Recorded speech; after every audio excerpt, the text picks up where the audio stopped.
If you take history on this planet as starting at midnight, and you assume the life of the planet is 15 billion years, which is the estimated life of a G-type star, then it is now 8 o'clock in the morning, and it's time for us to wake up, because we've pretty much been operating on autopilot up until now. And there are signs of planetary awakening. Domesticated primate psychology remains pretty much the same as it was in the Paleolithic, but one sees increasing evidences of mutations.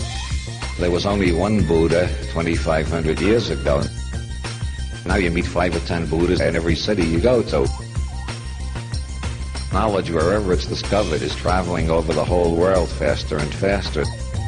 The possibility of changing consciousness was discovered in the Orient 2,500 years ago at least. Probably it's older than that. But techniques were discovered to quiet the mind, pacify the mind, remove emotional compulsions, and these were organized into the science of yoga. As John Lilly says, yoga is the science of the East, as science is the yoga of the West. Science is a yoga too. Science is a way of trying to reach an objective level in which your emotional compulsions and prejudices aren't twisting all the facts to fit in with your favorite reality tunnel.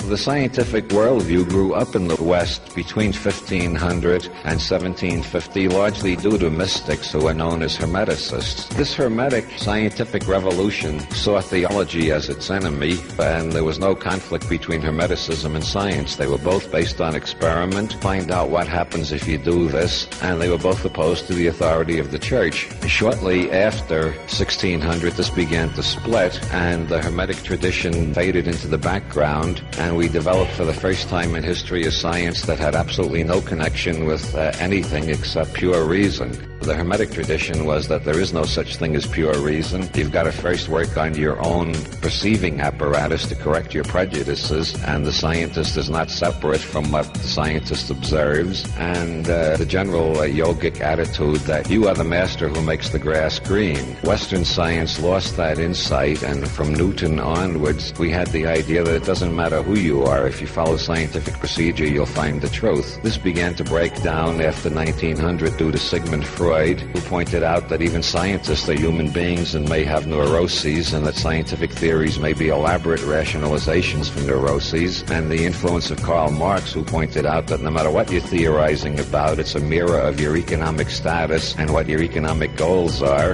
And then anthropologists started coming back with reports about alternative reality tunnels, showing that no matter what reality tunnel you live in, the world will organize itself in your perceptions to be compatible with that reality tunnel. So science began to have data to look at science itself critically. That's how intelligence increases, when intelligence looks at intelligence and criticizes intelligence.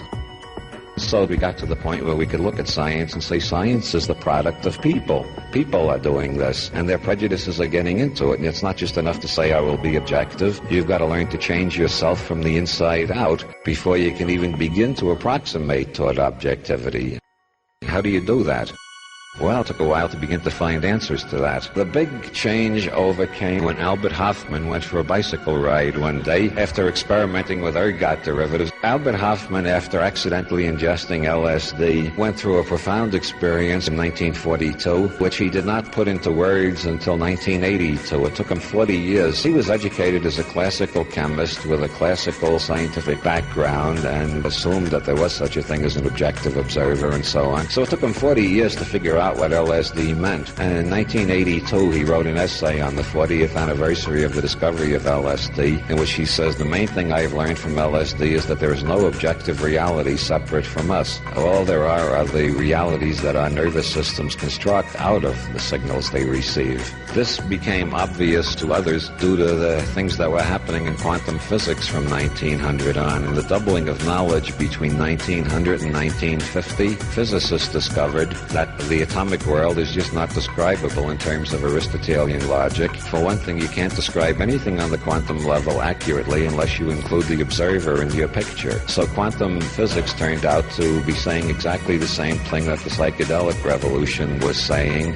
that there is no objective reality separate from us. All we know is the reality that we are co-creators of, the reality perceived, conceived, put together by our nervous systems. And at this point, it becomes obvious that intelligence can be raised, consciousness can be altered. Nothing is static. All we've got to do is learn how to change our nervous systems, and we can go to wider and wider reality tunnels and bigger levels of perception and so on. And so there was a great deal of drug research, and a lot of people were getting a lot of radical ideas, and so the government made it illegal, which is the natural thing to do if you're a politician. The last thing you want is intelligence increase.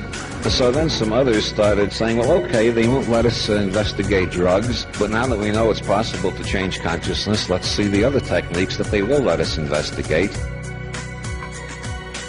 Nobody has made pranayama illegal yet because it would be impossible to enforce. Well, you just have to read a book on yoga and learn how to breathe through alternative nostrils, and you find you go into an entirely different consciousness state.